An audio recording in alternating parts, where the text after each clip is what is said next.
Blood দিতে চান তারা নাম্বার দিয়ে যাবেন কাইন্ডলি, প্রয়োজনে আমরা আপনাকে ডেকে নিব, বাট এটার সামনে জায়গাটা ছেড়ে দিতে হবে, এখানে ক্রাউড সৃষ্টি করা যাবে না।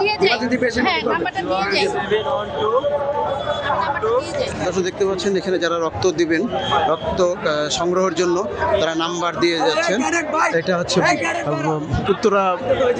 উত্তরা আবাসিক মেডিকেল কলেজ হাসপাতাল।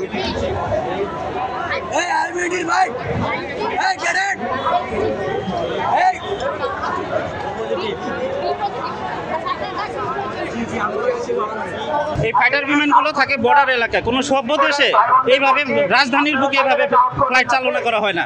এই উত্তরাতে এর আগেও অ্যাক্সিডেন্ট হয়েছে, কিছুদিন আগে কক্সবাজার একটা অ্যাক্সিডেন্ট হয়েছে। কক্সবাজার একটা বলা হয়েছে যে পাইলটের দক্ষতার কারণে মানুষ বেঁচে গেছে, কিন্তু আসলে ওটা ছিল পাইলট রোলিং করতে যেয়ে সেটা অ্যাক্সিডেন্ট করেছে। মাটিতে যখন আশ্রয় পড়ে, সে আশ্রয় পড়া বিমান নিয়ে সে আবার ফ্লাইট করছে।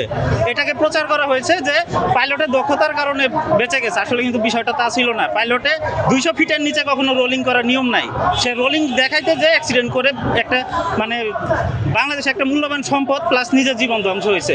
এখানেও অনেকবার বলা হয়েছে যে আপনারা এখানে এইসব ফ্লাইট বন্ধ করেন। উত্তরার মতো একটা আবাসিক এলাকা, ফাইটার বিমানের শব্দে অসংখ্য রুগী এখানে থাকতে পারে না।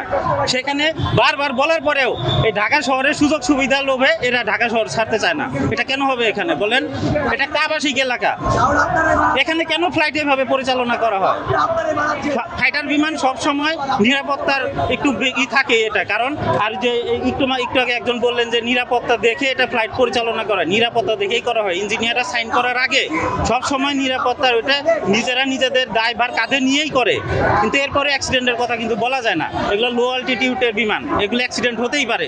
সেক্ষেত্রে আপনাদের কি উচিত যে এখানে যে একটা মানে পাবলিক প্লেসে এগুলো পরিচালনা করা? পল্লবী থেকে আসার পথে আপনার যখন আপনার দুপুর একটা থেকে সামথিং 12:50 একটা বাজে, তো আমি আসে আপনার নামার পরেই আপনার এই চত্বর আসি চার রাস্তার মোড়ে আসার পরে দেখি উপর থেকে আপনার একটা প্লেনের ক্র্যাশ হওয়ার একটা শব্দ হয়েছে, বিকট আওয়াজ হয়েছে।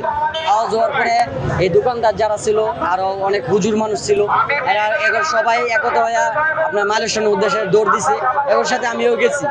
যাওয়ার পরে মালয়েশিয়ার ভিতরে ঢোকার পরে যা দেখলাম আপনার প্লেনটা যে ক্র্যাশ করছে, প্লেনটা একদম পুরা নিচতলায় একটা আপনার ক্লাসরুমের ভিতর ঢুকছে, ক্লাসরুমের ভিতর ঢুকে গেছে।